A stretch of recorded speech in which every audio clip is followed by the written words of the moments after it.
Problem आहे तर you can call directly, right. जर काही प्रॉब्लेम येत असेल तर कॉल करून तुम्ही जॉईन व्हायचं आहे. जे काय अडचण येते ते पाहूया आपण, राईट. ओके, आले का सर्वजण? पाऊस वगैरे चालू आहे मस्तपैकी, असं एकदम काय वाटतंय, असं या वातावरणात काय करा वाटतं तुम्हाला? असं मस्तपैकी काय करा वाटतंय? चहा प्यावं वाटतंय का नाही? असं मस्त गरम गरम गरम आहे का नाही? ठीक आहे, तेच असाल तुम्ही घरी यावं, मज्जा आहे तुमची. ठीक आहे, ओके. आम्हाला कसं आहे सध्या जरासं साखर, ठीक आहे, साखर अफोर्ड नाही करू शकत सध्या. ठीक आहे, तर बघा जरा अफोर्ड करत, जरा जरा बघा जरा काही जमते का, कशाबद्दल कशाबद्दल जमते का बघायचे आपल्याला. जे काय आपले जुने विद्यार्थी आहेत, राईट, तर फीस ज्या पद्धतीने भरायला सांगितलेले आहे ऑनलाईन, तुम्हाला फीस बद्दल मेसेज माहिती आहे, राईट. तर तेवढं चहाचं आमचं तेवढं जरासं बरं होईल चहा पाण्याला, आहे का नाही? आता काय करणार, म्हणजे चहा पाणी तर ठीक आहे, एक एक बल्ब वगैरे काढतोय आता, काहीतरी त्याच्यावर चालू आहे उदरनिर्वाह. ठीक आहे, ओके. बघा आता, ओके, लेट्स स्टार्ट. ओके, चलो ठीक है. Electrostatics. Okay, electrostatics is all about the charges. कोणते चार्जेस? Stationary charges. बर, मग चार्जेस कसे असतात? पॉझिटिव्ह आणि निगेटिव्ह. बर, मग त्यामध्ये काय होतं? अट्रॅक्शन होतं अनलाईक चार्जेस मध्ये, आणि पॉझिटिव्ह पॉझिटिव्ह आणि निगेटिव्ह निगेटिव्ह मध्ये रिपल्शन होतं. आणि जेव्हा एखादी चार्ज बॉडी आणि अनचार्ज बॉडी असेल तेव्हा काय होतं? अट्रॅक्शन होतं, right. And then properties of charge. Properties of charge मध्ये पहिलं काय पाहिलं आपण? असोसिएटेड विथ मास, त्याच्यानंतर कन्झर्वेबल, त्याच्यानंतर ट्रान्सफरेबल, त्याच्यानंतर निगेटिव्हली चार्ज बॉडीज हेवियर होतात, त्याच्यानंतर इंडिपेंडेंट ऑफ व्हेलॉसिटी, त्याच्यानंतर त्याच्यानंतर त्याच्यानंतर काय आठवलंय का वरून चाललंय असं?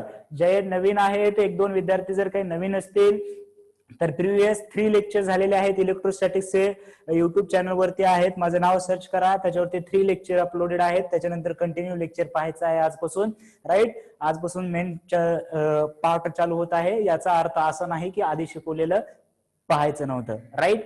तर चार्जच्या प्रॉपर्टीज असं पडलं पाहिजे डोळ्याकडून चित्र, कसं कसं? असोसिएटेड विथ मास, कन्झर्वेबल, ट्रान्सफरेबल आणि इंडिपेंडेंट ऑफ व्हेलॉसिटी. त्याच्यानंतर आपण पाहिलं होतं की जेव्हा स्टेशनरी असते तेव्हा इलेक्ट्रिक फील्ड असते त्याच्यासोबत, जेव्हा मुव्हिंग असतो कॉन्स्टंट व्हेलॉसिटी तेव्हा त्याचं, ठीक है. चलो, हमारा नाम क्या पूछ रहे हैं लोग? हमारा नाम है MS सोरगेकर, मारुति सोरगेकर, राइट. ओके, ठीक आहे, क्लिअर आहे. स्पेलिंग बघा, मारुती नका टाकू, नाहीतर तुम्हाला गाड्याबद्दल माहिती येईल. ठीक आहे, तर आपल्याला कसं आहे सध्या अजून युट्यूबवर तेवढं फेमस नाही ना, तुम्ही करताय फेमस पण अजून तेवढं नाही, थोडीशी वाट पाहावं लागेल. ओके, ठीक आहे. तर याच्याबद्दल तुम्हाला चॅनल भेटेल, तिथे होईल. बर, चलो. तर चार्जेस बद्दल झालं सर्व. बर, मग आता आम्ही काय स्टडी केलं होतं मध्ये की चार्ज डिस्ट्रीब्युशन जे असतं ते 3 टाईप मध्ये झालं होतं. एक, लाईन वरती जर चार्ज पसरला तर तिथे line density, that is a linear density, lambda is equal to q by l. जर सरफेस वरती चार्ज पसरला तर surface charge density sigma is equal to q by a. आणि जर व्हॉल्यूम वरती चार्ज पसरला तर rho volume charge density q by v, right. त्यांचे युनिट जे काय असते ते व्हॉल्यूम चार्ज डेन्सिटी फक्त नॉन मेटल मध्ये असते. का नॉन मेटल मध्ये असते? कारण काय आहे? कारण मेटल मध्ये चार्ज सरफेस वर येतो, व्हॉल्यूम मध्ये बसत नाही, right. Okay, then we studied about one device. Name of the device is, सांगा बरं नेम ऑफ डिव्हाइस, सांगा कमेंट सेक्शन मध्ये. फटाक दिशा, आमची टायपिंग लय फास्ट झाले सर लॉकडाऊन मध्ये. उत्तर देऊच फास्ट व्हायला पाहिजे, दुसऱ्या कोणत्या कारणामुळे आपली टायपिंग फास्ट व्हायला नको. ठीक आहे, क्लासमध्ये उत्तर देऊन फास्ट झाली असेल तर मग ठीक आहे, राईट. ओके, तर इलेक्ट्रोस्कोप नावाचं डिव्हाइस वापरलं होतं आपण. Very good. तर इलेक्ट्रोस्कोप मध्ये आपण चार्ज बॉडी आहे का नाही हे पाहण्यासाठी आपण इलेक्ट्रोस्कोपचा उपयोग केला होता. आता काय आहे? मग आज हे झालं सर्व कालचं कालचं म्हणजे आतापर्यंत जे पाहिलं ते झालं. आता याच्या पुढे काय सर, याच्या पुढे कोणता टॉपिक पाहायचंय आपल्याला, काय पाहायचंय, Coulomb's law. Coulomb's law, Coulomb's काय व्हायलंय आज, दिसतंय का, क्लिअर दिसायले का, कुलम्स लॉ. राईट, हेडिंग टाका.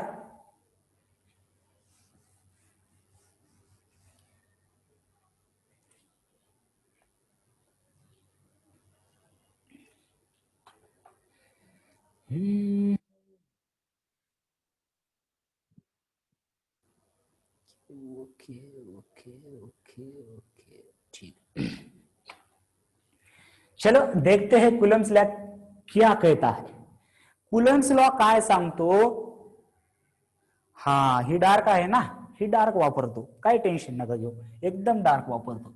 ठीक आहे, तर कुलम्स लॉ काय पहा पहा, कुलम्स लॉ काय म्हणतो की बाबा रे बाबा, जेव्हा दोन चार्ज तुम्ही ठेवता, कोणते charge, point charge. Point charge म्हणजे काय म्हटलंय आपण, असं अज्युम करतो की सगळा चार्ज इथे आहे. बर, आधी त्याचं नेमकं म्हणणं काय ऐकून घेऊया, तेवढं मेहनत केलंय त्यांनी काहीतरी सांगायसाठी, की बाबा की या दोन चार्जेस मध्ये जर तुम्ही इथे काहीतरी Q1 चार्ज ठेवला, इथे काहीतरी Q2 चार्ज ठेवला, तर आपण प्रॉपर्टीज मध्ये तर पाहिलंय की लाईक काहीतरी अट्रॅक्ट रिपल्शन असतंय मध्ये, पण किती नेमकं अट्रॅक्शन किंवा रिपल्शन किती, हे कुणी फाइंड केलं, कुलम्सनी फाइंड केलं. आणि मग त्याने लॉ डिराईव्ह करत असताना कसं करतात, एक्सपेरिमेंट करतात, वन बाय वन एक एक स्टेटमेंट देतात आणि ते स्टेटमेंट परत स्टडी करतात. मग याच्यामध्ये त्याने असं अजून केलं, अजून नाही, असं प्रूव्ह केलं की या दोन याच्यामधला जो चार्ज फोर्स आहे, यांच्या दोघांमध्ये फोर्स, दोन चार्जेस मध्ये काय आहे, फोर्स आहे, आणि तो फोर्स हा directly proportional to the product of their magnitude of charge. पहा, असं लॉ मध्ये स्टेटमेंट लिहिलं बोर्डाच्या बुक मध्ये वगैरे, मग की आपल्याला खूप लांब स्टेटमेंट आहे असं वाटतं, बरोबर आहे. लक्षात फक्त कन्सेप्ट लक्षात घ्यायची, फिलिंग येऊ द्यायची फिजिक्स मध्ये, ऑटोमॅटिक डोक्यात बसते सर्व. राईट, काय आहे की जो हा जो दोन चार्जेस मधला जो फोर्स आहे, it is directly proportional to the product of their magnitude of the charge, and force is inversely proportional to the square of the distance between them. बघा काय म्हटलेलं आहे, force between two charge is proportional to product of the magnitude of the charges. याचं magnitude Q1, याचं magnitude Q2, आणि inversely proportional to the square of the distance between them. Right, मग तिथे काय होईल, F इज इक्वल टू, किंवा आधी proportionality मध्ये जर लिहिलं मी, काय चाललं सर, शिकवायला हा, मला वाटलं लक्ष द्यायला आला पाहिजे माझं.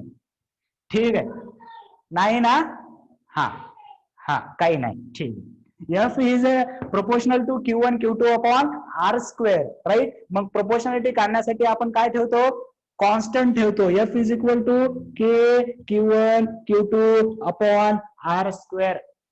राईट, प्रोपोर्शनलिटी काढण्यासाठी हा काय म्हणतो आपण याला, प्रोपोर्शनलिटी कॉन्स्टंट. लक्षात घ्या, स्टेप बाय स्टेप. दोन चार्जेस ठेवलेले आहेत, having charges Q1 and Q2 and the distance between them is R. then according to, माझ्यानुसार नाही, मी कोण आहे, कोणीच नाही, एक शिक्षक आहे साधा, ते कुलम्सनी डिराईव्ह केले त्या काळामध्ये. माझं काम शिकवायचं, तुमचं काम शिकायचं, तेच जड चाललंय आपल्याला. त्याने डिराईव्ह केलं त्या काळामध्ये, काय की फोर्सचा जो प्रोडक्ट आहे, फोर्सचं जो मॅग्निट्यूड आहे ते प्रोपोर्शनल असतं प्रोडक्ट ऑफ देअर चार्जेस आणि inversely proportional to square of distance between them. मग कुठेपर्यंत आलो आपण, की इथपर्यंत आलो. हा एक कॉन्स्टंट आहे, कॉन्स्टंटची व्हॅल्यू फिक्स असते. राईट, सो या कॉन्स्टंटलाच हे कॉन्स्टंट 1/4πε0 हा के वेगळा, इथे कॉन्स्टंट घेतलो ज्याची की व्हॅल्यू किती आहे 1/4πε0 आणि मग हे Q1 Q2 upon R square. हा फायनल फॉर्म्युला आहे. It is electrostatic force. Electrostatic force म्हणजे दोन स्टेशनरी चार्ज ठेवलेले आहेत आणि त्यांच्यामध्ये लागणारा फोर्स जो आहे तो F इज इक्वल टू 1/4πε0 ही झाली कॉन्स्टंटची व्हॅल्यू. काय 1/4πε0 into Q1 Q2 upon R square. Right. 1 by 1 लिहून घ्यायचं, मी सांगतो तसं. आधी लिहा, आधी लिहा. ओके, ठीक आहे, लिहा. कुलम्स लॉ मध्ये लिहा. Force between two charges is proportional to force between two charges is proportional to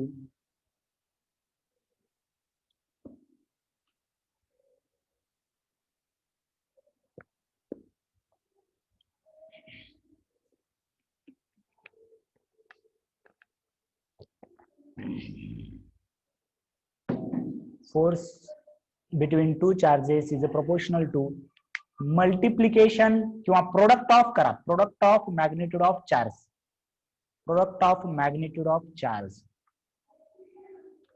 product of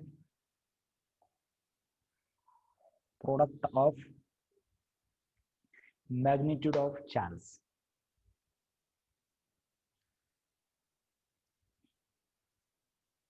Product of magnitude of charge and inversely proportional to बघा, हे स्टेटमेंट जशाच तसं कोणी कोणी पाठ करतं, पण मला वाटतं की पाठ करायची गरज नाही. हे दोन तुम्ही शॉर्ट मध्ये लक्षात ठेवले की तुम्हाला हे ऑटोमॅटिकली लक्षात राहून जाईल. आताच नाही लहान राहणार, पण ओव्हर द टाइम म्हणजे प्रॅक्टिस केलं की ऑटोमॅटिक लक्षात राहील. त्याला रट्टा बिट्टा मारायची काही गरज नाही. Okay. Force between two charges is proportional to product of magnitude of their charges and inversely proportional to square of distance between them.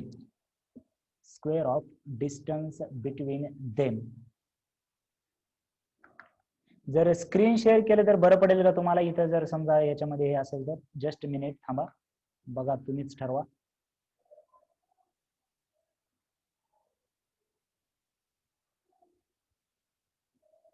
बघा, हे लिहून घ्या, इथून लिहून घ्या डायरेक्ट. त्याच्या पुढचं हे लिहायला फक्त बोर्डावर शिकवणार मी तुम्हाला, लिहायला फक्त स्क्रीन शेअर केली. हे लिहून घ्यायचे तुम्ही. दिसते का?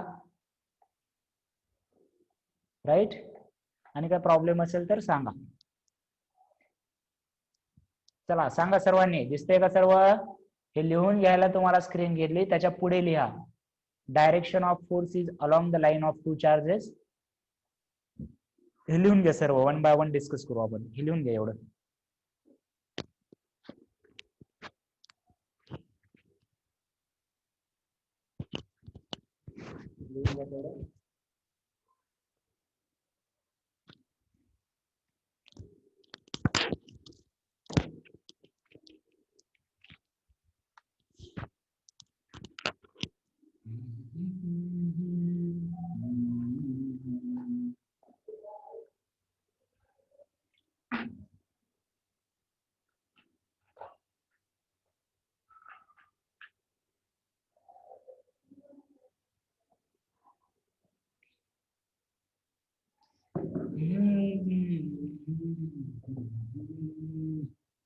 थंडी थंड पडले रे, पाय असं खाली कार्पेट खूप थंड लागले फरशी मध्ये, असं व्हायला रे.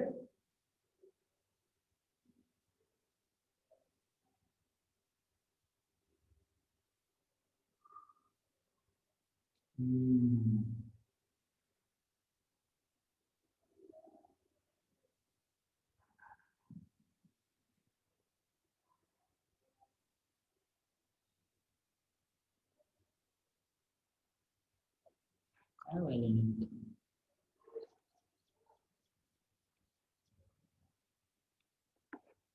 लिहून घ्यायला ना?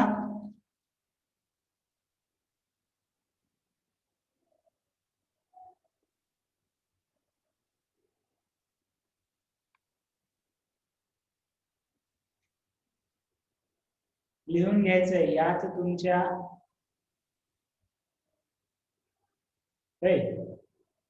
तसलं काय करत नाही आपण, जमतच नाही.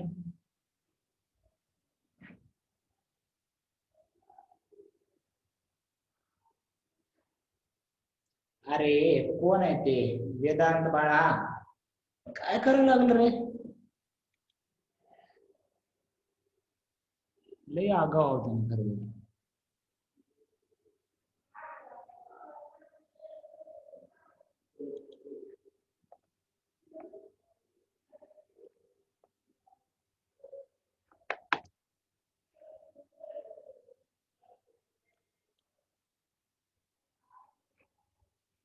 जरा जरा झालं का?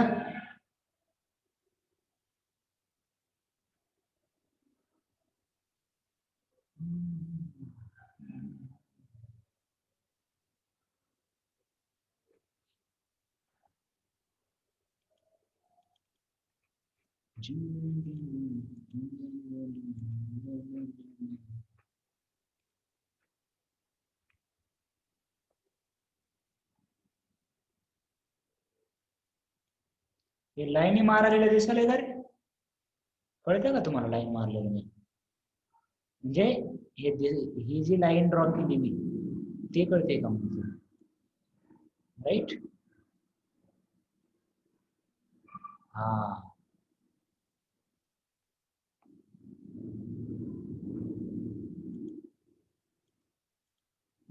तुम्हाला नाही येत.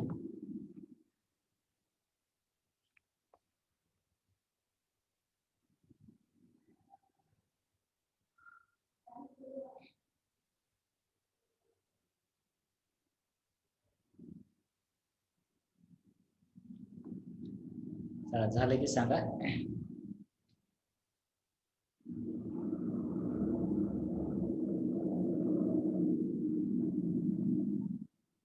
राईट. डन. ओके. मी एवढं बोलालोय त्याचा आवाज येईना तुम्हाला? काहीतरी मागे कुडून वाजली की लगे लक्ष तिकडे जाते. लय चंचल बुद्धीचा होतो मी खरं तरी. इथं बोंबलू बोंबलू आवाज माझा घसा बसायला ती आवाज येईना तुम्हाला? बॅकग्राऊंडला मागे काहीतरी टुक्क दिशा वाजूया तिथं डायरेक्ट कोण आहे सर, काय वाजवलंय सर, कुठे आहो सर, काय रे? हा चला पहा, लक्ष द्या. Done.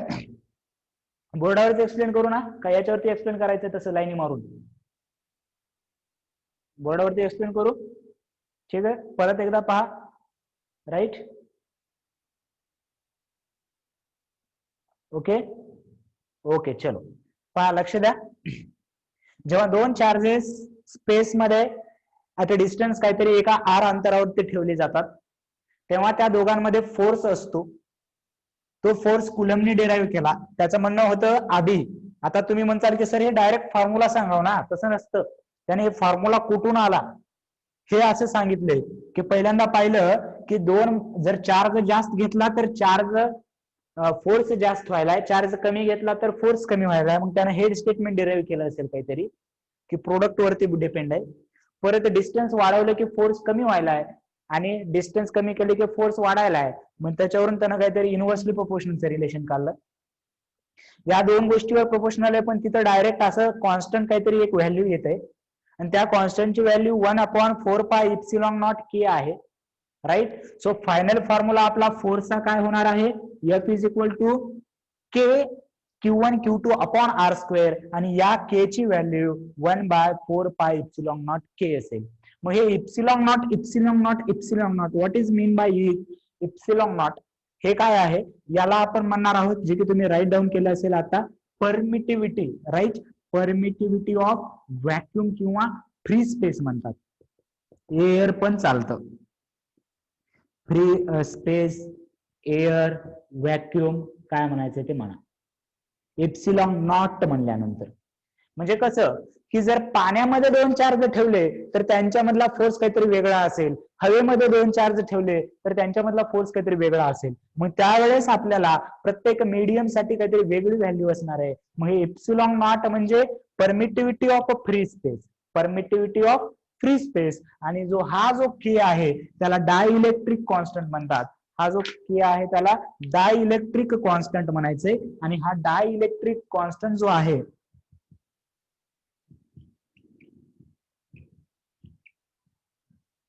Dielectric constant it is the ratio of permittivity of material. K is equal to काय असतं पहा, it is the ratio of permittivity of material upon permittivity of vacuum और फ्री स्पेस.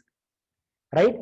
के जर समजा वॉटरचा काढायचा आहे तर इप्सिलॉन कशाचं घेणार मी, वॉटरचं घेणार आणि इप्सिलॉन नॉट घेणार. हा झाला डायइलेक्ट्रिक फॉर वॉटर. ग्लासचं काढायचंय, वूडचं काढायचंय, कशाचंही काढायचंय तर त्याचा परमिटिव्हिटी आणि रिलेटिव्ह टू व्हॅक्यूम.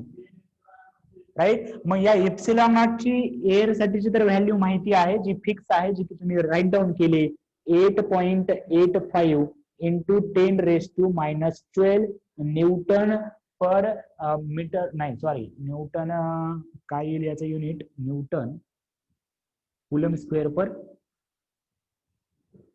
नाही newton metre square per coulomb square. Right. तुम्हाला युनिट कसं काढायचं ते कळेल तुम्हाला. नाही sorry sorry sorry sorry coulomb square upon newton metre square. Right. Okay. Unit कसं काढायचं असतं ते युनिट आणि डायमेन्शन मध्ये होईल तुम्हाला त्या चॅप्टर मध्ये. Right. Epsilon naught is equal to 8.85 into 10⁻12. Right. -12 आहे इथे आणि coulomb square newton metre square हे लिहून घेतले तुम्ही व्यवस्थित. राईट. डायमेन्शन पण याचे लिहून घेतलेले आहे. राईट. तर युनिट आणि डायमेन्शन जर तुम्हाला जर चॅप्टर करायचा असेल, जर तुम्हाला जर आता वाटत असेल वेळ आहे आपण सोबत करूया, तर परत माझं नाव सर्च करा, तिथे युनिट आणि डायमेन्शनची पूर्ण प्लेलिस्ट अवेलेबल आहे तुम्हाला युट्यूब वरती, ते तुम्ही पाहू शकता. राईट. 11th युनिट आणि डायमेन्शन. राईट. ओके. सो तिथे तुम्ही युनिट आणि डायमेन्शन अलॉंग साइड कव्हर करू शकता. काही जर डाऊट आले तर विचारू शकता मला.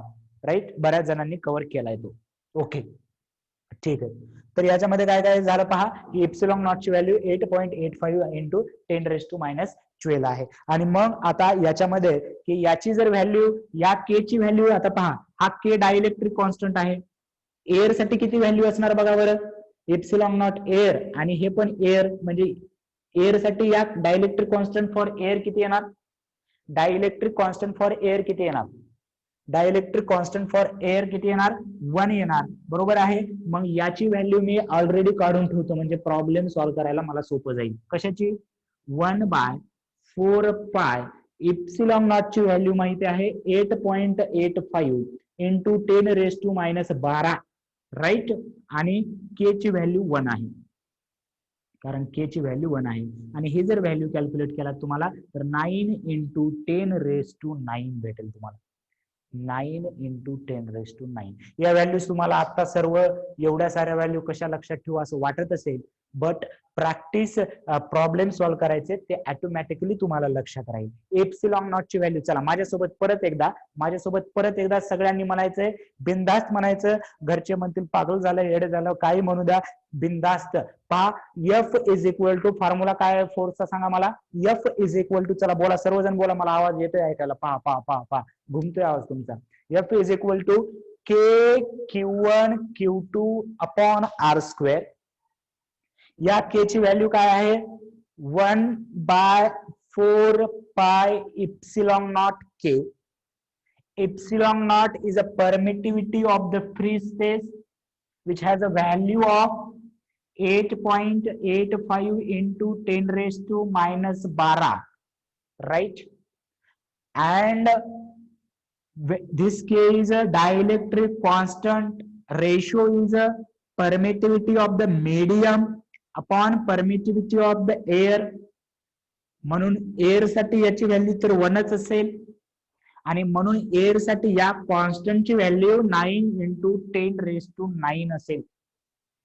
तर आतापर्यंत जे सांगितलंय त्याच्यामध्ये काही अडचण आहे का, इथपर्यंत क्लिअर आहे का सर्व, हे सांगा मला येस और नो मध्ये. इथपर्यंत क्लिअर आहे का सर्व, राईट. इथपर्यंत सर्व क्लिअर आहे का, ओके. काही डाऊट असेल तर विचारू शकता. राईट. क्लिअर आहे. Very good very good. आणि सांगत चला येस और नो मध्ये, तुम्ही सांगितलं की जरा कसं बरं वाटतं की बाबा आहेत विद्यार्थी, त्यांना कळतंय जरा असं काहीतरी. राईट. ओके. त्याच्यामुळे बिलकुल संकोच वाटून घ्यायचं नाही. ठीक आहे. म्हणजे कळाला असलं तर कधी तर त्याच्यात तर वाटूनच नका घेऊ. ठीक आहे. ओके. बर. मग आता काय करूया आपण, या एका सेंटेन्सचा अर्थ कळला नाही सर, एक सेंटेन्स तुम्ही न सांगता लिहून घ्यायला लावलो. कोणता? The direction of the force is along the line. आपण लिहिले बघा, काय लिहिले पहा, direction of the force is along the line. म्हणजे यांच्यामध्ये जो फोर्स आहे, यांच्यामध्ये जो फोर्स आहे तो कसा असणार आहे माहितीये तुम्हाला, याच्या लाईनच्या अलॉंगच असणार आहे. असा कुणीकडे इकडे तिकडे नाही. हे इकडे आहे फोर्स इकडे कसं असेल, हे चार्ज इकडे आहे ना, मग एकतर या लाईनच्या अलॉंगच असेल, या लाईनच्या अलॉंग. त्याच्यामध्ये आपण अजून डिटेल जाऊया, पण या लाईनच्या अलॉंगच असणार. राईट. आणि फोर्स बद्दल एक बेसिक माहिती आहे तुम्हाला, फोर्स स्केलार आहे का वेक्टर आहे सांगा. स्केलार वेक्टर माहिती असेल, वेक्टरला दिशा असते. Right. Direction as well as magnitude. Newton's law पण चालू आहे ना पाटील सरांचा, त्याच्यामध्ये थोडंसं एक्सप्लेन केलं असेल सरांनी वेक्टर. राईट. आणि वेक्टर काही जणांनी चॅप्टर पण केलाय. Right. So force is a vector quantity, it has a direction as well as a magnitude. लिहून घेऊ शकता जर माहिती नसेल तर. Force is a vector quantity which has a direction as well as magnitude. Okay. मग त्याची डायरेक्शन कशी असते, अलॉंग द लाईन. डायरेक्शन कशी असणार आहे, along the line. Right. Now we will try to solve some problem based upon Coulomb's law. Coulomb's law काय सांगतो, दोन चार्ज मध्ये किती फोर्स असतो तो सांगतो. त्याचं स्टेटमेंट काय, directly proportional to Q1 Q2, inversely proportional to R square. Formula पाठ झाला पाहिजे. राईट. ओके. आणि लेक्चर एंड झालं तर 10 मिनिटांनी एंड होईल, तर लगेचच मी न्यू मीटिंग सुरू करणार. लेक्चर परत जॉईन करायचंय तीच लिंक वापरून. बरोबर आहे. कारण अपग्रेड करू शकत नाही, प्लॅन विकत घेऊ शकत नाही. त्याचं रिझन तुम्हाला माहिती आहे, कारण तेवढे पेड करू शकत नाही. मग त्याच्यामुळे तुम्ही काय करू शकता, फीस भरण्याचा विचार करू शकता. राईट. ओके. जर काही तुम्हाला वाटत असेल हे काही कामाचं करतोय आम्ही, काही हे असेल तर बघा मग जमलं तर. राईट. ओके. ठीक आहे. तर याच्यामध्ये लक्ष द्या, क्वेश्चन लिहा. Find out force and its direction on both charges. Find out the force and direction on both charges.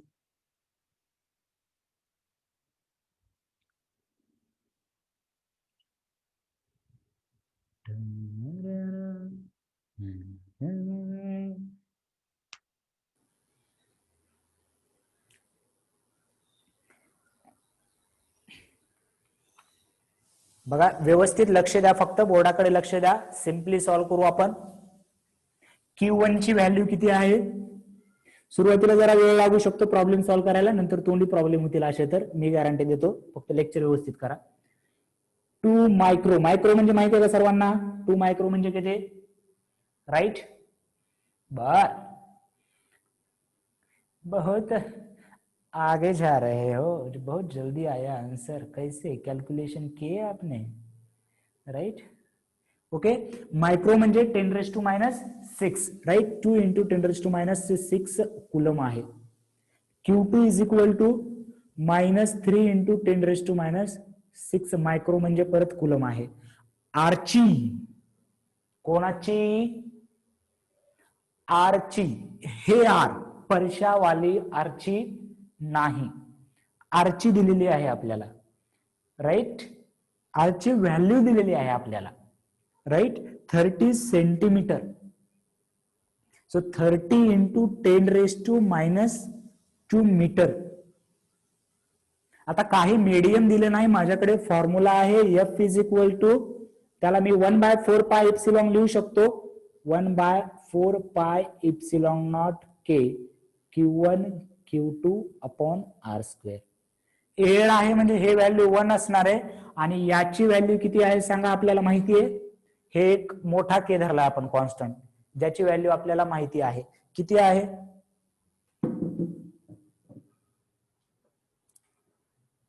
किती आहे,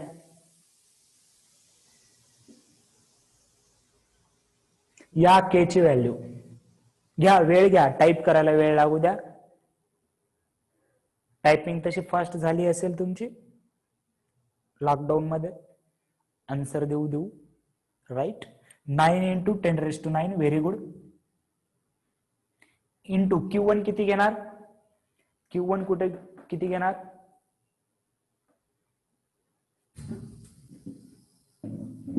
Q1 किती घेणार, 10⁻⁴ नका सांगू, ते मी ऍडजस्ट करतो. Q1 ची व्हॅल्यू सांगा फक्त किती आहे, 2 into 10⁻⁻6 right.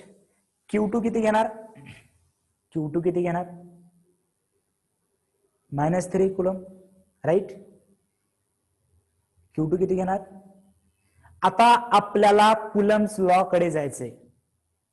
when we calculate the force between two charges, the magnitude of the force, तिथे प्रत्येक शब्दाला मीनिंग आहे. त्यामध्ये लिहिलं होतं मी, force is proportional to product of magnitude of charges. चमकते का बघा काही, force is proportional to magnitude of charges, म्हणजे इथे निगेटिव्ह साईन घ्यायचं नाही, काही गरज नाही आपल्याला. मॅग्निट्यूड कॅल्क्युलेट करतो, डायरेक्शन कॅल्क्युलेट करत नाही. मग मायनस घ्यायचं का तुम्ही, फॉर्म्युल्यामध्ये मायनस घेणार का तुम्ही, नाही. कॅल्क्युलेट करताना मायनस नाही घ्यायचं, नंतर बघू आपण काय आहे ते right. Okay, so you will take directly 3 into 10⁻⁻6. हा पॉइंट क्लिअर झाला का. हा पॉइंट खूप महत्वाचा आहे. मॅग्निट्यूड म्हणलोय, देअरफॉर Q1 आणि Q2 विदाऊट साइन घ्यायचे. Q1 आणि Q2 विदाऊट साइन, तिथे वहीच्या कपाळावरती वर लिहून घ्या, कपाळावरती वहीच्या, तुमच्या नाही, की Q1 आणि Q2 विदाऊट साइन वापरायचे. मी लास्टला इलेक्ट्रोस्टॅटिक्स मध्ये भरपूर कन्सेप्ट पाहिजेत पुढे आपल्याला, तिथे तुम्हाला समराइज करणार आहे. पण सध्या आता तरी एकदाच सर्व गोष्टी होत नसतात, लक्षात घ्या. जर फर्स्ट चॅप्टर असेल तुमचा, तर हळूहळू थोडंसं काही असं शिकत जावं लागतं. असं सगळंच मी आता काय करू, रिलेशचे 10 चॅप्टर, याचे 4 चॅप्टर, हे असं नका समजू. ठीक आहे, सर्व स्टेप बाय स्टेप व्यवस्थित आरामात आहे, तुमच्याकडे वेळ आहे. फक्त एक लक्षात ठेवायचं, दररोजचा अभ्यास दररोज न चुकता करायचा, त्याच्याशिवाय लेक्चर करताच येत नाही असं समजा राईट. अभ्यास कुठून करायचा, काय करायचा ते दिलंय आपण राईट. ओके, चला Q2 लिहिलं आपण. त्याच्यानंतर अपॉन R², R माहिती आहे आपल्याला, R ची दिलेली आहे. ओके, सो R किती आहे, 30 इंटू 10⁻⁻2, आणि याचा काय करायचं मला, स्क्वेअर करायचे आहे right. So I will write 9 into 2 into 3 एकत्र घेतो मी, इथे 10 चे पॉवर एकत्र घेतो, 9 आणि हे -6 -6 -12 होईल ते, आणि अपॉन 30 चा स्क्वेअर म्हणजे 900 इंटू याचा स्क्वेअर म्हणजे 10⁻⁻4. हे 9 काय करू आपण, कॅन्सल करू. इथे 10⁻² येईल, ते -2 होईल, वरती जाऊन प्लस होईल. 2 इंटू 3 काय होईल, 6 होईल, इंटू 10⁻². हे -2 वरती जाऊन प्लस होईल, वर ऑलरेडी किती आहे, -3 आहे, आणि +2, that will be 6 into 10⁻⁻1, or you can write 0.6 Newton. This is magnitude. Calculation समजले का. कॅल्क्युलेशन तुम्ही 10वी पास झालात असं समजून केलंय, पण सुरुवातीला काही प्रॉब्लेम नाही. जर काही अडचण वाटत असेल, पहा की 10 च्या पॉवर कशा ऍडजस्ट केल्यात. हे 9, हे -6 -12 आहे राईट, आणि त्याच्यानंतर हे -2 चा स्क्वेअर -4 आहे, ते वरती जाऊन प्लस होतं राईट. ओके, थोडंसं खाली गेलेलं आहे, पण कॅल्क्युलेशन पार्ट आहे असं वाटतंय मला. ते कॅल्क्युलेशन पार्ट आणि माझा जशाच तसा छापून तुमचं काहीही होणार नाही. जोपर्यंत तुम्ही प्रॉब्लेम सॉल्व्ह करत नाहीत, तोपर्यंत कुठेही जावा, कोणतेही सर शिकवा, कशावरही शिकवा, काही होणार नाही. आता सुरुवातीला आहे म्हणून मी कॅल्क्युलेशन केलेलं आहे. आन्सर किती आलंय, आन्सर किती आलंय, 0.6. तर काय करायचं आहे, मीटिंग मी एंड करून चालू करतोय, तर इथपर्यंत लिहून घ्या. तोपर्यंत काय करायचं, स्क्रीनशॉट काढा, तोपर्यंत मीटिंग बंद करून चालू होईल राईट. हा, 9th वाल्या जर कोणी असेल तर उड्या नका मारू, गप जेवढं सांगतोय तेवढं ऐका राईट. हा क्लास तुमचा नाहीये राईट, त्याच्यामुळं जेवढं ज्ञान भेटतंय तेवढं घ्यायचं राईट, आणि आपण 9th मध्ये हे करायचं. ओके, ठीक आहे, चलो. आम्ही 9th ला आहो म्हणून मी म्हणलं ना, समज तुम्ही 10वी पास झालाय समजलो असतेत काय, आम्ही 9th ला आहो म्हणून. आम्ही काय करा मग 9th ला आहो, तर काय ते 11वीच्या 9वी ला आणून बसवा. राईट. ठीक आहे, टेन्शन नका घेऊ. 9वी आहे, 10वी आहे, भरपूर वेळ आहे. काही गोष्टी लगेच समजत नाहीत, समजतील. काही टेन्शन नाही घ्यायचं. ठीक आहे. ओके, चलो मीटिंग ऍड करता आहोत. तोपर्यंत हे तुम्ही स्वतः कॅल्क्युलेशन करतात का बघा. स्वतः कॅल्क्युलेशन केलं तर छान खूप. ओके, बघा बरं, हे स्वतः कॅल्क्युलेशन करून बघा जरा.